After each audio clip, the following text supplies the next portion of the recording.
A dos invitados de lujo, el doctor Denis Cuessy, quien es abogado penalista, y al ingeniero Leonardo Ruiz, venezolano, que vive aquí en Guatemala y su familia vive una parte en Venezuela y otra en Colombia, en la frontera. Buenas noches, bienvenidos. Buenas noches, gracias. Licenciado Ruiz, empecemos con usted la entrevista. Hubo un intercambio, de hecho, muy nutrido y bastante ríspido entre el gobernante de Guatemala y el gobernante de Colombia en un inicio en donde el gobernante de Guatemala no pasaba por un buen momento y el gobernante de Colombia empezaba este periplo pues, de ser presidente de su país. En ese momento, en ese intercambio en que Yamatei lo llamaba guerrillero y Petro le respondía que la cordura era la lucha contra la corrupción, ¿cómo se ven esos hechos de ese intercambio a la luz de los nuevos hechos que estamos conociendo ahora en Colombia?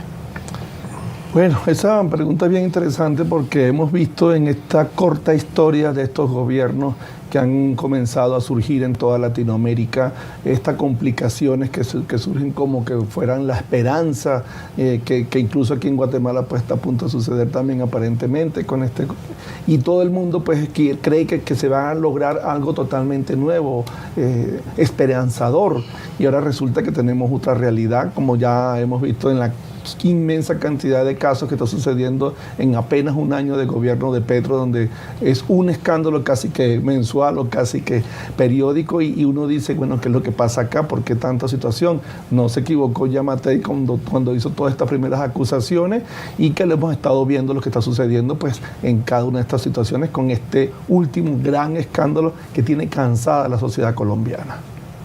Doctor Cuessy, hay similitudes entre lo que el doctor Gustavo Petro decía en la campaña electoral y después justamente con todos estos dimes y diretes que tuvo con el presidente Yamatei y lo que está pasando en la política actual.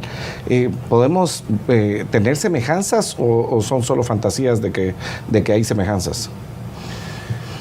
Buenas noches, sí, gracias. Realmente son puntos de vista que deben respetarse. Yo considero que no hay peor forma de justicia que hacer una justicia simulada, y cuando se hace política se comprometen ciertos valores, ciertos principios que no debiesen verse involucrados y verse demeritados dentro de un proceso para aquellas personas que van a gobernar un país. Creo que no es ético desde ningún punto de vista venir y separarse ahora o tratar de desligarse como lo hizo el presidente Petro en marzo de 2023, de venir y decir, bueno, investiguen a mi hijo, ahí está, y que aprenda sus experiencias como lo hizo en este momento. Creo que razón tenía el presidente Yamatei cuando vino y lo llamó como tal, como una persona subversiva, como una persona que daño le iba a hacer al país, y se ha venido evidenciando, tal como lo dice el ingeniero. Hemos visto escándalos en los últimos meses. Bueno, dentro de este año de gobierno de Colombia hemos visto un escándalo tras otro. Vemos la llegada del ministro de Defensa, Iván Velásquez, quien ha sido criticado por el propio Congreso de la República de Colombia y ha sido señalado de venir y tener malas actuaciones. ¿Por qué? Porque allá sí existe un contrapeso. Tenemos que tomar en consideración que el fiscal del Ministerio Público colombiano no está de acuerdo a las presiones que inicialmente el gobierno de Petro y el ministro de la Defensa, Iván Velásquez, le hicieron, y dijo que no se iba a prestar para beneficiarlos en absolutamente nada, y como consecuencia de ello hoy se está revelando un hecho que realmente para el presidente de Colombia es desgarrador, porque solamente evidencia uno de los varios puntos de posible corrupción que se dio dentro de su gobierno, y tenemos una cantidad millonaria de colombianos que no están de acuerdo con su gobierno, incluso personas que al inicio estaban de acuerdo con su gobierno o que patrocinaron o que apoyaron ese partido político de izquierda, hoy están arrepentidos de haber venido y haberlo nombrado a él como presidente de la República de Colombia. Pues Colombia se está volviendo lamentablemente un desastre con tener un gobernante de izquierda. Leonardo, un poco, pues Petro no es nuevo en la política colombiana, ya venía de 2 fracasos anteriores a nivel electoral. Se han ido erosionando los partidos políticos tradicionales y ahora se agrupó en una especie de plataforma con una cantidad bastante nutrida de partidos políticos que dieron lugar pues a esta ganancia en esta vez de este triunfo electoral. ¿Cómo se ve un poco la fragilidad de cómo llegó Petro en cuanto a la distribución de expresiones partidarias que cuesta mucho desde el punto de vista democrático armonizar? Mira, el caso de Petro, pues como bien lo mencionas, en sus 3 intentos electorales que finalmente lo logró el año pasado con esta agrupación que estableció y que le permitió conseguir un triunfo que fue bien peleado en la segunda vuelta con este personaje, el ingeniero Rodolfo, que apareció de la nada y tuvieron bastante cerca en la competencia, pero que finalmente pues le permitió ganar. Demuestra un poco la fragilidad precisamente que tú mencionas del poder que tenía Petro. Pero te voy a decir una cosa, el pueblo colombiano tiene una gran esperanza porque le iban a dar por fin una oportunidad a la izquierda, como ha sucedido en otros países latinoamericanos, pensando que iba a ser la solución. Mira, tengo muchos amistades, familiares que han migrado para allá y hablamos continuamente y nos decía, la gente aquí está necia, ciega, piensa que en verdad Petro va a ser la gran solución y el apoyo era incondicional y era impresionante escuchar. Yo tengo varios compañeros, profesores universitarios que se sentaban con sus colegas, o sea, que teóricamente son personas de alto nivel porque son académicos, defendiendo a capa y a espada a Petro, pensando que iba a ser la solución. Y me cuenta una de mis amistades, profesora universitaria, que ahorita llegan y cruzan en el pasillo y se esconden, como para no dar la cara, para decir, te lo dije.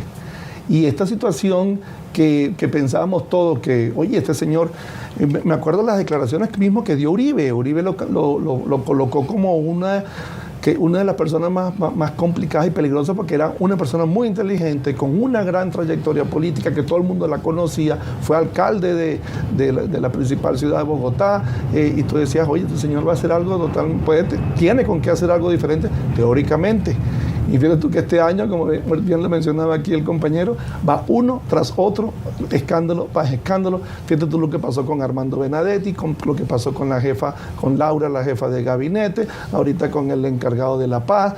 Casi todas las cosas que ha sacado vienen detrás de un escándalo que ha desarrollado durante todo este gobierno. Y apenas tiene un poquito más de un año en el gobierno. 7 de agosto tomó posesión. El 7 de agosto, saca tu cuenta, o sea, apenas va a cumplir un año y ya no sé, ya no acaben la cantidad de escándalos que hay.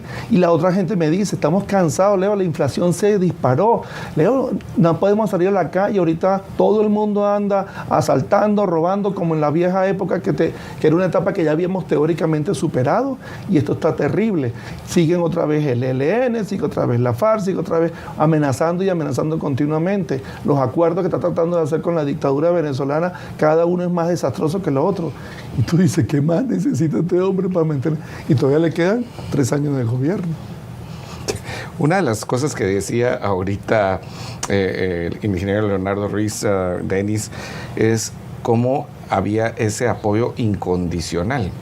Un apoyo que también uno a veces ve en diferentes partidos políticos, y me refiero a casi que a cualquiera, donde defiendes, pese a que sabes que están metidos en problemas algunas personas, sobre todo en procesos penales, y los defiendes aunque tengan procesos penales. Esta vez el presidente Petro ahora sacó un Twitter donde dice que como padre, etcétera, sí, pero como presidente, por cierto que lo pone mal escrito, pero como presidente deja que la fiscalía haga su trabajo.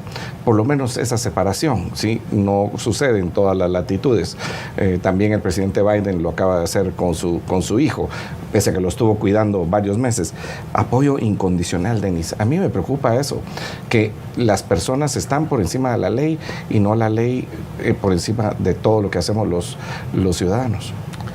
Sí, José, aquí es realmente grave lo que está sucediendo. La génesis primaria de una sociedad es la familia. Yo creo que por más que te quieras desmarcar, que te quieras desvincular de un hecho, este es un momento en el cual malo que bueno por un acto de corrupción que se dio dentro del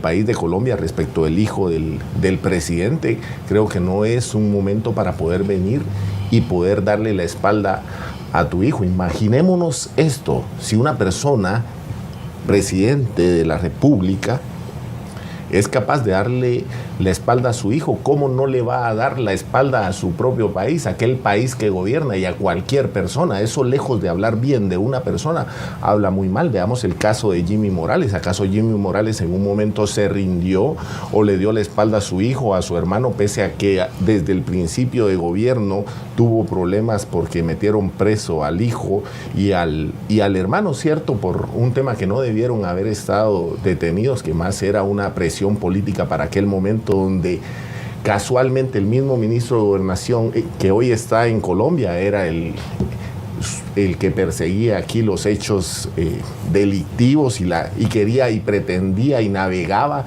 con bandera anticorrupción, lo cual ahora nos damos cuenta que en todos los problemas que está inmiscuido, la corrupción lo sigue y no la corrupción anda combatiendo. Entonces tenemos realmente un mal ejemplo por parte de un presidente que viene y hoy, que el hijo más lo necesita, él está viniendo y dándole la espalda. ¿Pero por qué le da la espalda? Veamos qué es lo que sucede en realidad.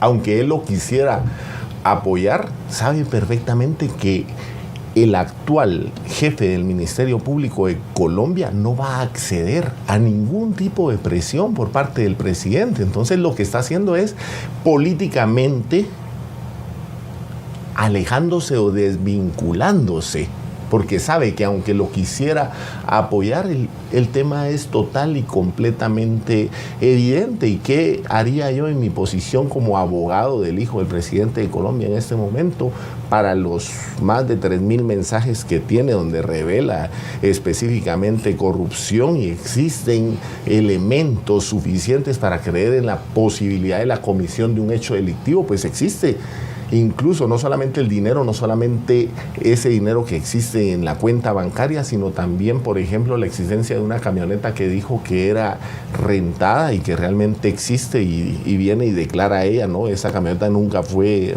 rentada, sino que se dio en propiedad porque fue parte de un aporte que, si llegó o no llegó, eran actuaciones que él hacía en un momento determinado en nombre del ahora presidente de la República de Colombia. Y si esto para este momento estaba de esa forma, creo que necesita una aclaración. Yo como abogado aceptaría cargos. Tenemos la ley de aceptación de cargos desde el año 2004 en Colombia, que fue una copia de la ley de aceptación de cargos para Guatemala, precisamente de alguien que fue magistrado y que estaba aquí, que fueron los que lo promovieron, y cuando ya no estaban en el poder fueron los que se opusieron a que entrara en vigencia, porque también tuvo que ver dentro de esa ley de aceptación de cargos, porque querían colaboradores eficaces de gratis, que es lo que ofrece la ley de aceptación de cargos. Ahora, en Colombia yo haría lo mismo con el hijo de esta persona, porque lo que hay es demasiado evidente para no creer. Pero si lo acepta, y perdón que te interrumpa, pero si lo acepta, o sea, este dinero fue para la campaña. O sea, está implicando al presidente. Es que ese es el problema. Aunque se quiera desvincular el presidente y que venga y que diga primero, por eso decía yo, qué mal habla del presidente venir y desvincularse, porque la génesis primaria es la familia. Y si es capaz de darle la espalda a un hijo, ¿cómo no va a ser capaz de darle la espalda a un pueblo entero? Es un tema específico. Pero siento que el escándalo viene de la ex esposa que hace esta entrevista con esta revista que es totalmente en contra del gobierno de Petro, que es la revista Semana. Dey Vázquez, la ex esposa, hace una declaración donde coloca con todos los detalles habido y por haber todo el dinero que recibió el hijo Nicolás Petro, y después que dice que ese dinero ni siquiera entró a campaña, se lo agarró él para beneficio personal, y ella incluso llega a decir ese ese dinero yo lo tengo, aquí está la cuenta donde demuestro que tengo parte de toda esa gran cantidad de dinero, incluyendo la camioneta que menciona y otra cantidad de cosas, que proviene casi todo de por decirlo como decimos nosotros, mala junta, que si es narcotraficante, personas que han sido corruptas, personas que han sido detenidas, personas que han pagado cárcel en Estados Unidos por narcotraficantes, o sea, una cantidad de personas que se rodeó el hijo de Petro, Nicolás Petro, y increíblemente, o sea, te pones un poquito a ver la conducta del presidente y dirá, mi hijo hizo todos los desastres que hizo, y incluso la ex esposa está defendiendo a Petro, porque dice, todo se hizo a espaldas del presidente. O sea, que te están echando toda la culpa al hijo de Petro, a Nicolás, que es el que, pues, por lo que se ve, va a tener que pagar toda esta cantidad de culpas que vienen con estos juicios. Y es impresionante eso, cuando te pones a ver. Pero fíjate tú que el presidente también involucró a su hermano, Juan Fernando Petro, porque también lo pidió que lo investigaran, porque también aparecía envuelto en este tipo de situaciones.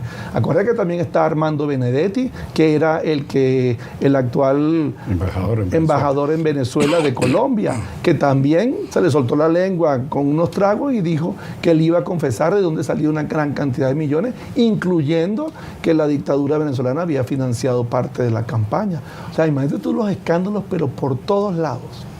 Pero en este caso, Leonardo, un poco viendo un poco la erosión que tiene este gobierno muy temprana para hacer realmente, se presentaba como un cambio, un paladín anticorrupción, etcétera.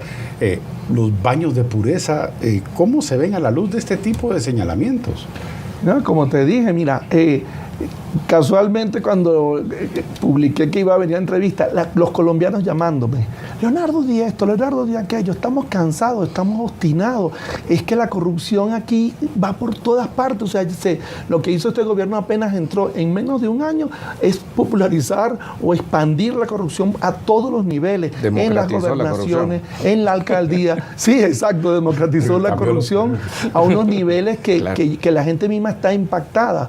Y eso entonces, ¿qué hace? Que la gente se moleste. Volvió otra vez los niveles de violencia que se habían superado en los anteriores gobiernos a unos niveles pinceleos. No podemos ni siquiera salir. En todos lados nos amenazan. La cantidad de gente que matan ahora en la calle, como que si estuviéramos en la época de los famosos narcotraficantes de Medellín. Me decía, ¿qué es esto? O sea, ¿qué ha pasado acá? Y te pones a ver internamente, está el famoso cuento del coronel que no se sabe qué sucedió, pero apareció muerto, ya sé que se suicidó, o quién sabe qué otra cosa pasó. Estos policías que han matado en diferentes lugares, y son escándalos tras escándalos, y son popularizados los escándalos, ahora, ¿no? Leonardo, hay un asunto que es trascendental, y es que cuando Gustavo Petro se candidateaba, parte de lo que decía era una campaña anticorrupción. Y justamente en la carta que, bueno, en esos dimes y diretes que tiene el presidente Yamatei, habla acerca de que el combate a la corrupción es algo que es moral y que es prioridad, ¿sí? ¿Cómo queda él en este momento? Y te voy a hacer una pregunta un poco complicada. O sea, ¿cómo queda Iván Velázquez después de haber estado combatiendo la corrupción, ser ministro de la defensa de una persona con un gobierno corrupto?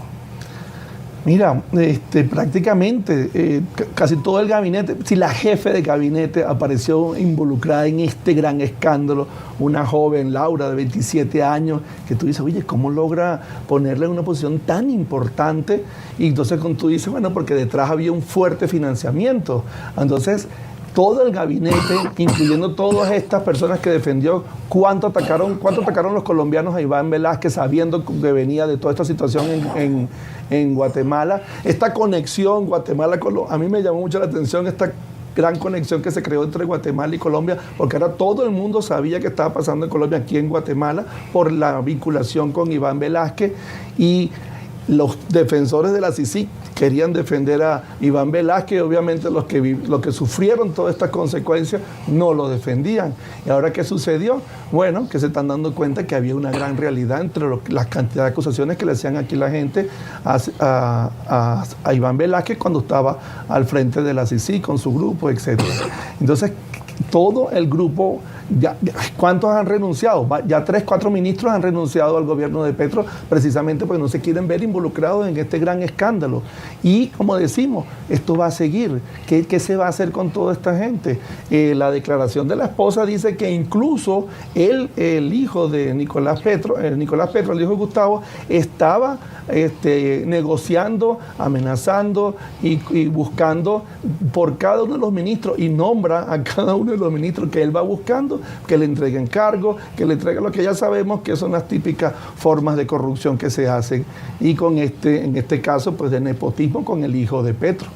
Entonces tú te das cuenta que ya no es una sola persona, es todo el gobierno, es todo el gabinete, es incluso los gobernadores que fueron elegidos dentro del grupo de él.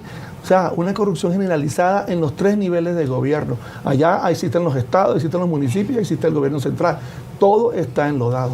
Era increíble. Doctor Juezi, un poco viendo la política de defensa, que es la que le corresponde a Iván Velázquez, pues en Colombia en este momento se logró un acuerdo con el Ejército de Liberación Nacional y las FARC de Colombia, en donde básicamente había un cese al fuego, pero que ellos manifestaban seguir extorsionando y seguir secuestrando, porque eso no iba a suceder, sino simplemente iba a haber un alto al fuego. Ese es básicamente el avance que hay en este momento en Colombia, el diálogo con las 2 fuerzas guerrilleras tradicionales pues, que hay en Colombia. Hay muchos más, pero en este caso las 2 mayoritarias.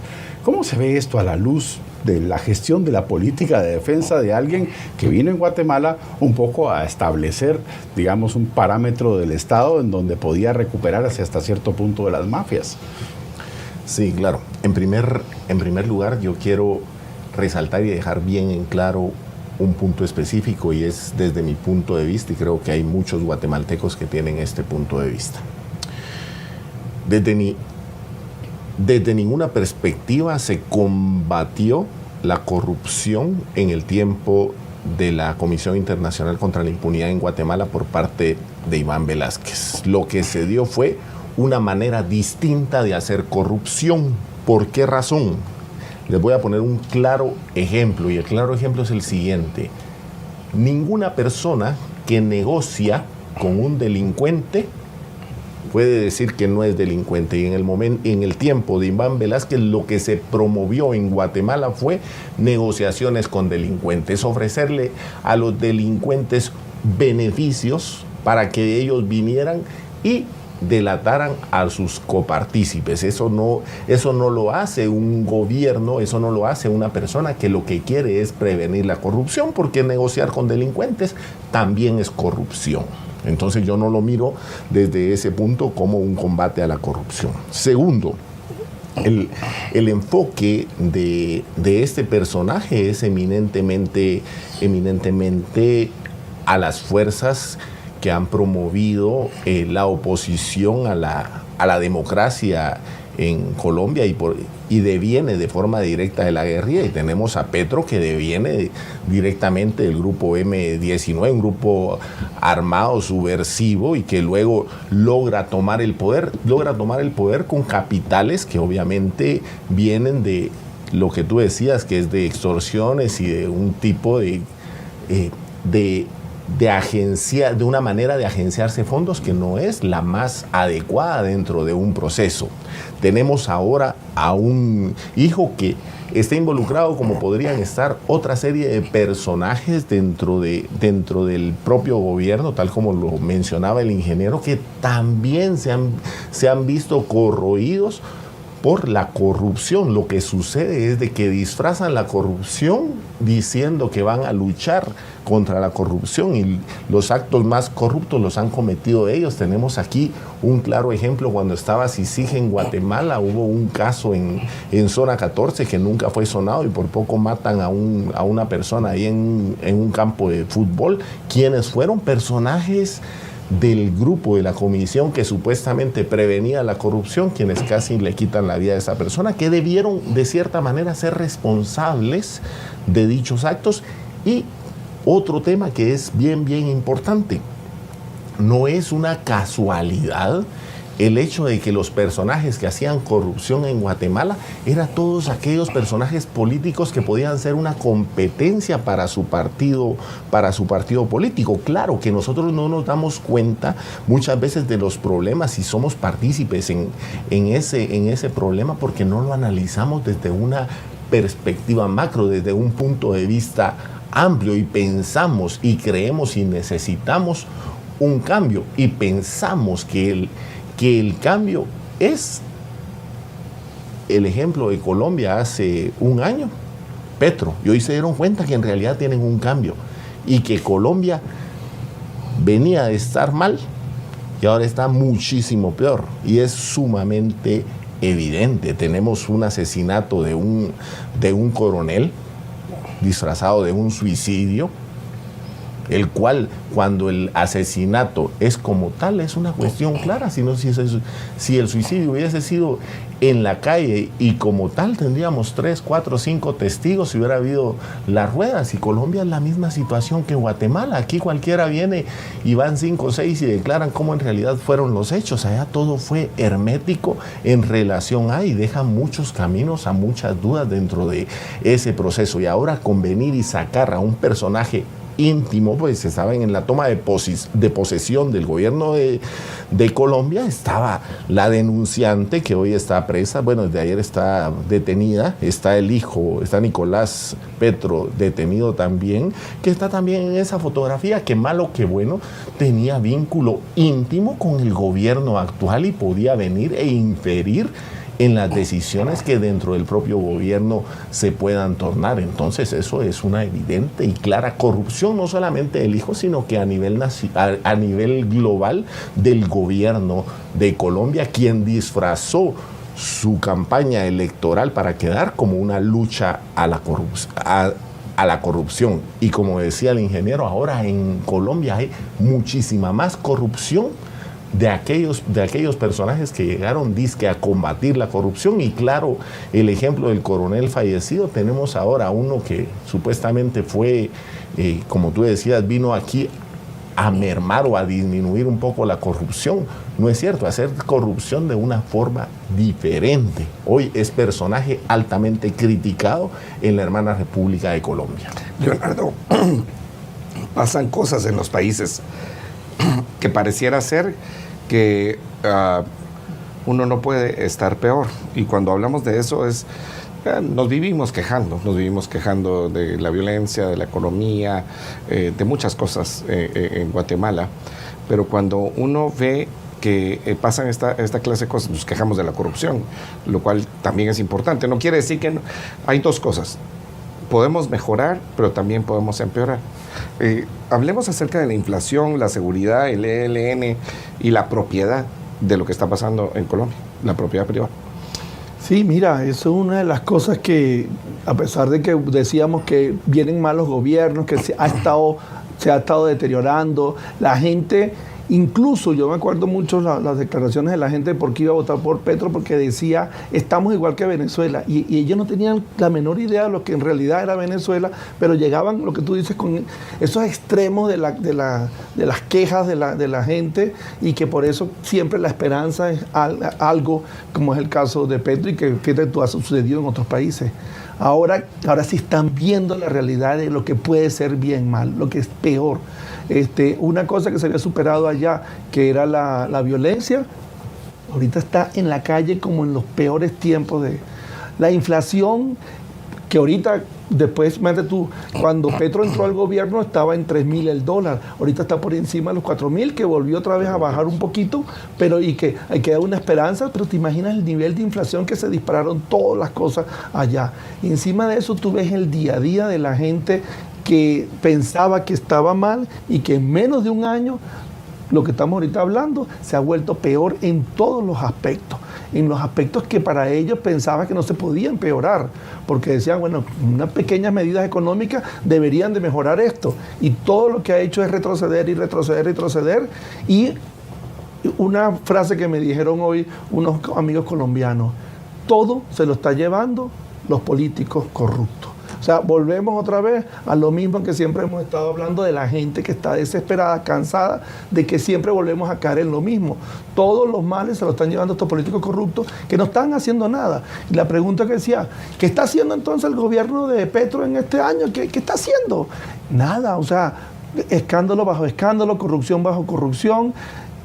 Todo lo que pensaban en sus planes de llevar al gobierno para aprobar un conjunto de leyes, ahorita todas las están rechazando por razones obvias, porque dice, ¿qué esperanza tenemos nosotros los congresantes de aprobarle leyes al gobierno cuando todo lo que trae y lo que ha mostrado en apenas un año es corrupción tras corrupción? Y tú dices, si este señor traía como su bandera de gobierno aprobar este conjunto de leyes para transformar medidas de salud, educación, infraestructura, inversiones, ahora todo se vino para atrás. ¿Qué va a hacer Petro en el resto del año que viene cuando, sin teóricamente querer él, le siguen todos los meses tenemos un escándalo nuevo? Ahora tenemos el show del gobierno de Petro de escándalo tras escándalo. ¿Y qué va a hacer entonces este señor? ¿Y qué va a hacer el pueblo colombiano? ¿Se va a seguir calando entonces 3 años más a este señor corrupto con toda su gente corrupta? ¿O qué solución van a encontrar? Y yo no se me pongo a reflexionar porque la gente dice, ¿qué van a hacer? ¿Qué va a hacer el pueblo colombiano? Porque en un año mira cómo arrancó y ahora qué viene después, cuando todo lo que prometió no lo va a poder hacer porque el Congreso se lo va a echar para atrás. Se pone a pelear con el fiscal, llegó a decir, yo soy tu jefe. No, señor, estos están separados los poderes, o sea, ubícate. Y tú dices, bueno, ¿para dónde va a coger? Y fíjate tú las propuestas que ha hecho. Recordemos que hizo un recorrido a nivel mundial y en las diferentes reuniones proponía unas cosas que no tenían el menor sentido. Y tú dices, ¿para dónde va este señor? Que todos pensamos que lo que dijo Uribe, que por ser un economista, por la gran experiencia, por venir a querer cambiar las cosas, lo que vienen son desastres tras desastres. Entonces tú decías ahorita, ¿tú crees que podemos estar peor? Lo acaban de vivir los colombianos. Doctor Cuesi, pacto histórico que es básicamente la coalición de partidos, pues un poco más de una decena de partidos los que se alinearon con Petro para hacer posible esta victoria, pues empezó a desgranar esa mazorca y que básicamente ahora lo han dejado un poco solo, e incluso a nivel legislativo. Petro impulsó una reforma fiscal, subir impuestos, pues. Sin embargo, esto servía para financiar 35 reformas que venían después de ese pacto fiscal y que ahora tiene un exceso de liquidez, pero no tiene las reformas que necesita o que ofrecía en algún momento. ¿Cómo se vislumbra un poco el hecho de haber subido impuestos y que de hecho no poder empujar las reformas que ofreció en su momento en campaña? Claro, tenemos que ser claros, tenemos que ser específicos que un gobierno con mentalidad de izquierda siempre va a querer venir y tocar la legislación vigente en un país, diciendo que esta es obsoleta, diciendo que esta no es la más conveniente y querer adecuar las leyes. Voy a poner el caso de Guatemala. Guatemala tiene una constitución política del año de 1985 que entró a regir en enero del año de 1986. Para algunos dijeran, es una ley bastante vieja. No obstante, la constitución política de la República de Guatemala es una de las normas más ricas que puede tener un Estado. Y antes de pensar cambiar la constitución política de la República de Guatemala, por ejemplo, bueno, sería venir y empezar a cumplirla. Porque lo que dice desde la génesis primaria, que es la familia en su considerando, hasta los artículos pétreos que vemos en el artículo 282, tienen una relación que se acoplan a la actualidad en Guatemala y que han existido una cantidad de normas que lo están complementando. En el caso propio de Colombia, siempre van a querer tratar de tocar la legislación, incluso la propia constitución, para poder venir y perpetuarse en el poder, que es lo que hacen todos los gobiernos de izquierda. Llegar al poder, tratar de cambiar la constitución, venderle a la idea a la gente que es necesario cambiar esas leyes porque ya son obsoletas, cuestión que no es de esa manera, para poder venir y hacerlo de esa manera. No obstante, Montesquieu viene desde mucho antes y hace esa ley de contrapesos. Y en Colombia, afortunadamente, aunque sea por poco, pero se está dando ese contrapeso que el Congreso de la República ya se dio cuenta que no puede venir. Y el Ministerio Público también. Y el Ministerio Público que no puede venir y dejar hacer al presidente lo que se le dé la gana. Nos hemos terminado el tiempo, doctor Cuesi. Muchísimas gracias, Leonardo, por esta interesante entrevista. Creo que hay muchísimo que hablar. Las semejanzas con Guatemala en este proceso electoral. A ustedes, muchísimas gracias por haber estado con nosotros esta noche de domingo 30 de julio. Ay, Dios, ¿qué me pasa? Bueno, nos vemos mañana en Destino a las 7:30 de la noche.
¿Qué tal todos? Bienvenidos a No Quiero Terapia, y no nos podíamos aguantar la segunda parte.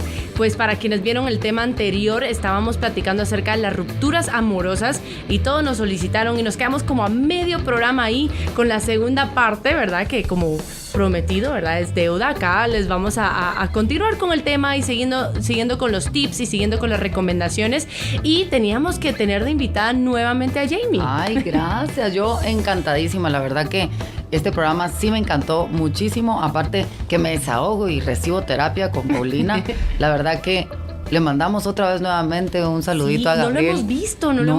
¿Qué estará pasando? Él ha de estar en una depresión bien profunda. Seguramente. Tú tenés que ayudarle con eso. Sí. ¿Qué recomendás después de una ruptura? Así repentina, porque a veces, mira, eso es lo que te iba a también preguntar. Bueno, es que hoy vengo con un montón de preguntas porque la vez pasada me quedé picada y hoy te voy a atacar. No, pero por ejemplo, cuando viene una ruptura de la nada, porque uno dice, puchis, estábamos tan bien, ¿verdad? Que uno lo dice, pero estábamos bien, pero ¿qué pasó? Pero es que estábamos bien. No. Algo venía ahí medio extraño, que ustedes no se dieron cuenta, pero ya venía en la preparación, así claro. La salmuerita. Claro. Bueno, creo que después de que surge la ruptura amorosa, y esto es como en cualquier etapa de duelo, por ejemplo, cuando se nos muere un ser querido, y no es lo mismo cuando ya sabemos que esa persona de repente pues ya está enferma y ya sabemos que es algo que va a pasar. Te vas preparando. En lo mismo en una relación de pareja. Cuando ya traemos problemas desde hace ratos y siempre está como esta amenaza, nos vamos a dejar. Yo creo que uno se viene como preparando a nivel mental de que esto va a pasar, ¿verdad? Pero cuando todo pues aparentemente estaba muy bien y de la nada nos termina, vamos a entrar en esta etapa de shock, ¿verdad? Y como hablábamos en el programa anterior, dijimos, una de las primeras recomendaciones es refugiarnos y acudir a una persona de confianza. Segundo, pues es empezar a negociar con esa parte mental de los pensamientos y qué es lo que nos está provocando el dolor. Y esto es un proceso que yo les explico a mis pacientes, y que todas las mentes de los seres humanos funcionan de la siguiente manera. Tenemos un detonante, ¿verdad? En este caso, pues es la ruptura amorosa. Surge un pensamiento y surge la emoción. Y por último, la acción, ¿verdad? La reacción que vamos a tener ante esa emoción. Entonces está la crisis de la ruptura. Luego van a surgir estos pensamientos. No me ama, ¿qué hice? ¿Por qué? Esto. Y estos pensamientos son los que alimentan esa emoción de decepción, de tristeza, de enojo, de culpa, ¿verdad? Y van a provocar que salgamos y lo busquemos y le roguemos y por favor regresa. Entonces es una etapa para que nosotros empecemos a negociar con nuestros pensamientos, ¿verdad? Yo sé que es sumamente difícil porque uno en ese momento es como cuando el ser querido que muere y que, ay, no, es que era tan buena persona. ¿verdad? No, güey, no era tan bueno. La ¿no? verdad, decir la verdad. Ajá, decir la verdad no era tan bueno. Lo que pasa es que estás triste, pero tampoco era tan Estás triste, bueno. pero nada que ver. Ujú. Entonces lo mismo pasa en la relación. Nosotros tendemos a ver que la relación era sumamente linda, ¿verdad? Y que pero mira, pero Sí. me empiezo como a dejar de enfocar también en los malos ratos, pues, Sí. o sea, de repente, ¿verdad? Desvalorizaba mi parte emocional. Lo que pasa es de que y bueno, yo en algún momento lo hablaba con otro amigo que nosotros fuera tan fácil si alguien viene y nos hace un escándalo y bajo la lluvia se tira del carro y que se quiere matar, para nosotros es fácil soltar a esa persona, pero cuando son cositas así como tan sutiles, ¿verdad? Como de repente... No cuesta dejar más a la persona loca. ¿Crees tú? Sí. ¿Sí? A ver, Sí. ¿por qué crees tú? Miren yo. Ay, no me hagan caso. No me hagan caso, pero sí les digo que una relación para mí así súper intensas con esas locuras, con esas cosas que decís, que te tirás y que te quieres matar y que amenazás. Miren, hay cosas de verdad que uno puede llegar a hacer muchas cosas, decir muchas cosas, hacer muchas